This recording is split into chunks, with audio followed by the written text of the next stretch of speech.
I got so much motherfucking design on right now. Break it down, bring it back, make it clap. I got 3 old thoughts, new block, wear that thing. Bitches on my line, and you know. Assalamualaikum warahmatullahi wabarakatuh. Selamat pagi semua dan salam sejahtera. Puji syukur kehadirat Allah Subhanahu wa Ta'ala yang sudah banyak melimpahkan rahmat dan hidayahnya kepada kita, sehingga kita pada hari ini dapat berkumpul dalam keadaan sehat walafiat. Sholawat serta salam tak lupa kita haturkan kepada junjungan kita Nabi besar Nabi Muhammad Sallallahu Alaihi Wasallam. Pada momen kali ini, izinkan saya, Reta Dwi Anggraini, untuk menyampaikan pidato tentang dampak negatif penggunaan game online pada remaja. Saat ini, peminat game online di Indonesia sangat meluas. Pada era digital sekarang, game sangat pesat perkembangannya. Produk yang digemari oleh remaja sekarang adalah game online. Seharusnya, game online dimanfaatkan sebagai sarana hiburan saja. Tetapi yang sering terjadi, game online dimainkan secara berlebihan dan digunakan sebagai tempat pelarian para remaja dari realitas kehidupan, sehingga terjadi hal yang bernama kecanduan. Hal ini dapat mengganggu berbagai aspek kehidupan pada remaja. Terlalu banyak waktu yang dihabiskan para remaja di depan layar komputer dan smartphone dapat mengganggu aktivitas belajar dan aktivitas sosial. Pelajar yang menghabiskan terlalu banyak waktu untuk bermain game online mungkin akan mengalami penurunan kualitas tidur, kesulitan berkonsentrasi, dan bahkan kurangnya aktivitas fisik. Penyebab kecanduan game online adalah seorang merasa senang, kemudian otak mengalihkan dopamin, hormon yang dapat membuat manusia menjadi bahagia. Dalam kondisi normal, hal tersebut akan membuat kecanduan. Objek yang membuat senang merangsang otak menghasilkan dopamin yang berlebihan.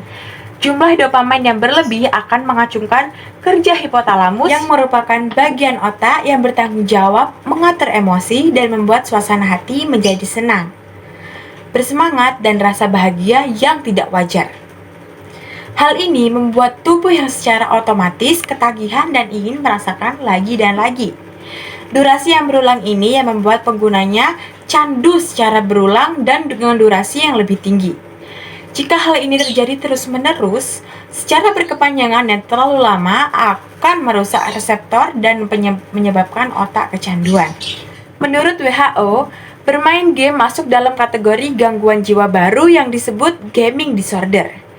Gaming disorder akan diusulkan di bawah kategori besar gangguan penyalahgunaan zat atau perilaku adiktif.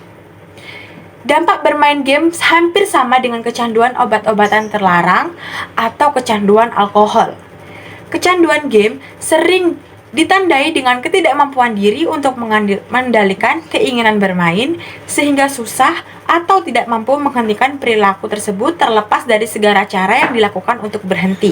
Menurut penelitian yang dilakukan JAP, Triatri, Jaya dan Suteja tahun 2013 mengungkapkan bahwa 10-15% remaja di Indonesia terindikasi mengalami kecanduan game online.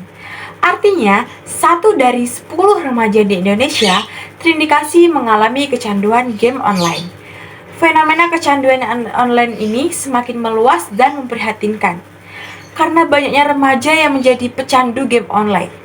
Guman dan Griffith tahun 2012 menjelaskan ada masalah yang timbul dari aktivitas bermain game online, seperti kehilangan kontrol atas waktu, menurunnya potensi akademik, relasi sosial, finansial, kesehatan, dan fungsi kehidupan lainnya yang penting.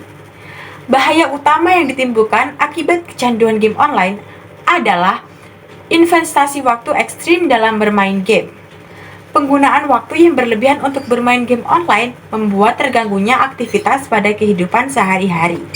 Remaja yang kecanduan game online semakin tidak mampu untuk menggantur waktu bermain.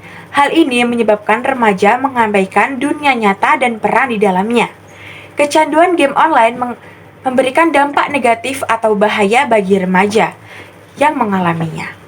Dampak yang akan muncul akibat kecanduan game online meliputi 5 aspek, antara lain aspek kesehatan, aspek psikologis, aspek akademik, aspek sosial, dan aspek keuangan. Untuk itu, game online sebagai bentuk dari perkembangan teknologi yang perlu disikapi dengan bijak supaya tidak berdampak buruk pada anak usia remaja. Oleh karena itu, perlu diberikan upaya pencegahan untuk menghindari kecanduan game online. Mari kurangi penggunaan game online untuk kesehatan mental bersama. Demikian pidato yang dapat saya sampaikan pada pagi hari ini. Kurang lebihnya perkataan saya mohon dimaafkan karena sejujurnya manusia tidak akan pernah luput dari yang namanya kesalahan. Sekian, terima kasih. Semoga pidato saya kali ini dapat bermanfaat bagi kita semua. Wassalamualaikum warahmatullahi wabarakatuh.